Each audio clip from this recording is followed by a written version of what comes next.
دوسرا جو نیریٹو ہے وہ بھی تو استعمال کر رہا ہے، تو کیا ممکن ہے تو اس کو بند کر دیں، پھر ساری چیزیں بند کر دی جائیں گی، اور اس کے بعد کیا ہوگا یہ ذرا آپ تصور کر لیں، کیونکہ پہلے ہی پاکستان کے خلاف ایک چارج شیٹ آ چکی ہے، اور یہ جو کرتوت ہیں وہ حکمرانوں کے ہیں، اور بھگتنا پڑ رہا ہے پاکستان کو، اور آنے والے دنوں میں یہ مزید بھگتنا پڑے گا، تو اس سے کوئی فرق نہیں پڑے گا۔ جتنا بھی آپ ٹولز بند کر دیں گے، تمام یوٹیوب بند کر دیں، انسٹاگرام بند کر دیں، فیس بک بند کر دیں، آپ یہ جو ٹویٹر ہے وہ بند کر دیں، جتنے بھی ٹک ٹاک بند کر دیں، تمام چینلز بھی بند کر دیں گے، تو اس سے کوئی فرق نہیں پڑے گا، کیونکہ یہ انسان یہاں سے سوچتا ہے، اور جو کچھ اس کے سامنے ہو رہا ہے وہ سوشل میڈیا سے تو صرف اس کو خبر ملتی ہے، لیکن محلے کی خبر تو اس کو مل جاتی ہے، شہر کی خبر تو اس کو مل جاتی ہے، اور اس لیے اس سے کوئی فرق نہیں پڑے گا، کیونکہ 77 میں کون سی تھی وہ کون سی سوشل میڈیا، ڈیجیٹل میڈیا کون سا تھا؟ کوئی بھی نہیں تھا، لیکن خبر تو پہنچ جاتی تھی، اور خبر جنگل میں آگ کی طرح پھیل جاتی ہے، چھپتی نہیں ہے، اور اس وقت بھی بی بی سی لوگ سنتے تھے، اور ریڈیو پاکستان پہ، اور وہ خبریں سوری بی بی سی سنتے تھے ریڈیو پہ، تو یہ ساری چیزیں جو ہیں وہ ہوتی تھیں، تو بہرحال یہ دیکھنا چاہیے کہ کس طرف جا رہے ہیں۔ اب آتے ہیں اگلی خبر کی طرف، کیونکہ معاملہ یہ ہے کہ لالی پاپ دیا جا رہا ہے، ایک بندر بانٹ ہو رہی ہے، جعل سازوں کا ٹولہ ہے اکٹھا ہوا ہے، سب کو پتا ہے کہ وہ الیکشن چور ہیں، سب کو پتا ہے کہ مینڈیٹ چور ہیں، مینڈیٹ چور اور الیکشن چور آپس میں حکومت سازی کے لیے کر رہے ہیں، مذاکرات کر رہے ہیں، سودے بازی کر رہے ہیں، عہدے تقسیم کر رہے ہیں، بندر بانٹ کر رہے ہیں، یہ پاکستان کا حال ہے جو انہوں نے ان ظالموں نے اس حد تک پہنچا دیا ہے ہمارے وطن کو۔ ایک اور خبر، ایم کیو ایم کو 2 وزارتیں آفر کی گئیں، تو انہوں نے دونوں وزارتیں لینے سے انکار کر دیا، انہوں نے کہا نہیں جی ہمیں کوئی ذرا پروفیٹیبل دینی چاہیے وزارت، تگڑی وزارت ملے، حالانکہ وہ وزارت تو تگڑی ہے، اور اگر کیونکہ ایک وزارت مذہب امور انہوں نے کہا جی ہم نے نہیں لینی، دوسری وزارت سائنس اینڈ ٹیکنالوجی انہوں نے کہا یہ بھی ہمیں نہیں چاہیے، ہمیں تگڑی وزارتیں چاہیے، بالعموم وہ لیتے ہوتے ہیں ہاؤسنگ اینڈ ورکس کی وزارت لیتے ہیں، اور انفارمیشن ٹیکنالوجی کی لیتے ہیں، اور وہی دوبارہ مانگ رہے ہوں گے یقیناً، تو دیکھتے ہیں کہ اس میں کس حد تک کامیابی ہوتی ہے۔ تیسری وزارت ان کی جو پسندیدہ ہے وہ ہے پورٹ اینڈ شپنگ، یہ 3 وزارتیں ان کی بہت ہی زیادہ پسندیدہ وزارتیں ہیں، تو دیکھیے کس وزارت پہ ان کو منایا جاتا ہے، اور اس کی وجہ یہ ہے کہ ابھی وزیر اعظم کے ووٹ ہیں شہباز شریف صاحب کے، میرا اپنا خیال ہے کہ وہ ووٹ تو دے ہی دیں گے، کیونکہ انہوں نے کہیں اور جانا کدھر ہے، اور اسی تنخواہ پہ کام کرنا ہے، ایم کیو ایم کے پاس بہت کم ہے، اور بہت کم اس کے پاس چوائس ہے، کوئی چوائس ہے ہی نہیں، آپشن ہے ہی نہیں، جس طرف سے ان کو حکم ملے گا ادھر ہی انہوں نے جانا ہے، تو بہرحال یہ سلسلہ چل رہا ہے۔ اب آتے ہیں بڑی خبر کی طرف۔ آپ کو معلوم ہے کہ توشہ خانہ میں شہزاد اکبر صاحب پہ، اور صوفیہ مرزا، اور سابق ڈی جی ایف آئی اے ثناء اللہ عباسی پہ ایک مقدمہ درج کیا گیا تھا، اور مقدمہ درج کیا گیا تھا عمر فاروق کی مدعیت میں 2 مقدمات درج کیے گئے تھے۔ عمر فاروق کون ہے؟ عمر فاروق وہ ہیں جنہوں نے کہا تھا کہ جی یہ توشہ خانہ کے معاملے میں انہوں نے اپنا ایک سٹیٹمنٹ ریکارڈ کروایا تھا، اس کو چیلنج کر دیا گیا، اور عمر فاروق جو ہیں، عمر فاروق ظہور، یہ پراسرار شخصیت کے مالک ہیں، اور ان کے مقدمے کو چیلنج کر دیا کہ ایف آئی آر خارج کی جائے،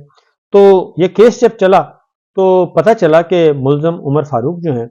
وہ اشتہاری ملزم جو عمر فاروق ہیں وہ اشتہاری تھے اور بیرون ملک تھے، تو عدالت نے آئی جی اسلام آباد کو تحقیقات کرنے کا حکم دے دیا، کیونکہ جب آرڈر ہوا تو پہلے بات ہے کہ مقدمہ جو ہے انہوں نے کہا جی خارج کر دیں، کیونکہ مقدمہ جو ہے توشہ خانہ گھڑی خریدنے کا دعویٰ کرنے والے تھے عمر فاروق صاحب، یہ ان کی مدعیت میں 2 مقدمات درج ہوئے تھے، اور اس سے ایک نیا جو پینڈورا باکس ہے وہ کھل گیا ہے۔ وہ کیا ہے؟ اشتہاری ملزم، یہ اشتہاری تھے جی، اس وقت مبینہ طور پہ بتایا جاتا تھا کہ یہ اشتہاری ہیں، تو عدالت نے جسٹس ارباب طاہر صاحب اسلام آباد ہائی کورٹ نے انہوں نے لکھا ہے کہ اشتہاری ملزم کی مدعیت میں 2 مقدمات درج کرنے کا معاملہ جو ہے یہ کیسے ہو گیا؟ اگر انہوں نے کہا کہ جی عمر فاروق جو ہیں عمر فاروق ظہور اشتہاری ہیں، بیرون ملک سے آیا ہی نہیں، ایف آئی اے کی رپورٹ میں انکشاف کیا گیا، اور کیونکہ ایف آئی اے سے رپورٹ مانگی گئی تھی تو انہوں نے کہا جی یہ تو اشتہاری ہیں اور یہ پاکستان میں نہیں آئے، اور جب پاکستان آئے نہیں تو انہوں نے پھر مقدمات کیسے 2 درج کروا لیے؟ یہ ایک سوال تھا۔ تو ایف آئی اے نے تو واضح طور پہ کہہ دیا کہ یہ پاکستان میں نہیں آئے۔ اسلام آباد ہائی کورٹ نے آئی جی اسلام آباد کو تحقیقات کر کے ملوث پولیس اہلکاروں کے خلاف کارروائی کا حکم دے دیا ہے، یعنی جنہوں نے یہ مقدمہ درج کیا، جھوٹا مقدمہ، اور کیونکہ ایف آئی اے کی رپورٹ آ چکی کہ ملزم عمر فاروق جو ہیں وہ باہر سے آئے ہی نہیں، وہ اشتہاری ہیں، اور تو پھر آئے بغیر ان کا مقدمہ کیسے درج ہوا؟ اس کا مطلب ہے کہ ساری کی ساری فورجری کی گئی۔ اور اسلام آباد ہائی کورٹ نے آئی جی اسلام آباد کو تحقیقات کر کے ملوث پولیس اہلکاروں کے خلاف کارروائی کا حکم دے دیا، اور آئی جی 2 ماہ میں تحقیقات کر کے رپورٹ جمع کروائیں۔ اسلام آباد ہائی کورٹ نے یہ حکم دیا۔ انچارج پولیس اسٹیشن، سیکریٹریٹ اور دیگر اہلکاروں کے خلاف تحقیقات کر کے کارروائی کا حکم کریں۔ اداکارہ صوفیہ مرزا کی درخواست پر جسٹس ارباب طاہر نے 16 صفحات کا تفصیلی فیصلہ لکھا ہے۔ شہزاد اکبر، اداکارہ صوفیہ مرزا اور سابق ڈی جی ایف آئی اے ثناء اللہ عباسی کے خلاف مقدمہ خارج کرنے کا حکم دے دیا عدالت نے۔ اور لیکن ساتھ ساتھ جو سوالات اٹھائے وہ تھے کہ مقدمے کے اشتہاری عمر فاروق نے اگر اسلام آباد تھانے آ کر کمپلینٹ دائر کی تو گرفتار کیوں نہیں کیا گیا؟ عدالت نے سوال اٹھایا۔ ایف آئی آر کے مطابق عمر فاروق ظہور نے تھانے آ کر کمپلینٹ دائر کی۔ عدالت نے یہ کہا کہ کیوں؟ ایف آئی اے کی رپورٹ کے مطابق عمر فاروق اشتہاری ہے، بیرون ملک سے پاکستان ہی نہیں آیا، اور اگر عمر فاروق ظہور بیرون ملک ہے تو کس نے عمر فاروق بن کر کمپلینٹ دائر کی؟ تھانہ سیکریٹریٹ میں ایک ہی جرم میں 2 مقدمے کیسے درج ہوئے؟ تحقیقات کریں۔ اور یہ عدالت کا حکم ہے اسلام آباد ہائی کورٹ نے۔ اور لاہور کے مقدمے میں جو الزامات عمر فاروق پر تھے ان کا جواب ملزم عدالت کے سامنے دے سکتا ہے۔ مقدمے میں لگے الزامات پر عدالت جواب دینے کے بجائے اسلام آباد میں مقدمہ درج کرنا اختیار سے تجاوز ہے۔ جس مقدمے کا اشتہاری ہے انہی الزامات کے خلاف دوسری جگہ مقدمہ درج کرنے سے نیا فلڈ گیٹ کھل جائے گا۔ یہ بہت عرصے سے آ رہا ہے جی کہ ایک جرم ہے تو ایک ایف آئی آر ہونی چاہیے، لیکن چونکہ یہ پراسرار جو ہے ہماری خلائی مخلوق، وہ اس نے ایک نیا ٹرینڈ شروع کیا ہوا ہے، وہ پورے مقدمات مختلف ضلعوں میں، مختلف شہروں میں مقدمات درج کروانا شروع کر دیتے ہیں۔ ایک ایف آئی آر، دوسری ایف آئی آر، تیسری ایف آئی آر، یہ سب کچھ ہوتا ہے، اور اس میں میں بھی شامل ہوں، میرے ساتھ بھی یہی ہوا، شہید ارشد شریف کے ساتھ یہی ہوا، عمران ریاض خان کے ساتھ یہی ہوا، سمیع ابراہیم کے ساتھ یہی ہوا، یہ سارا، اور پاکستان تحریک انصاف کے تو خیر ہاتھ بیچارے سب کے ساتھ ہوئی، ہمارے ساتھ بھی یہی کچھ ہوا ہے، اور ہم بھی یہیں پتہ نہیں کتنے مقدمات درج ہیں اب تک۔ جب پاکستان جائیں گے تو پتہ چلے گا، اور عدالت سے ہی رجوع کریں گے، کیونکہ ویسے تو ہمیں تو نہیں پتہ کہ کتنے مقدمات اب تک درج ہو چکے ہیں۔ انچارج پولیس اسٹیشن سیکریٹریٹ نے کیسز اندراج میں غیر معمولی دلچسپی لی۔ اختیارات سے تجاوز کا یہ کلاسک کیس ہے، تحقیقات کریں اور کارروائی جمع کروائیں۔ تو یہ ہے، اب یہ اسلام آباد ہائی کورٹ میں ہیئرنگ ہوئی، وکلا پیش ہوئے، سب کچھ ہوا۔ اب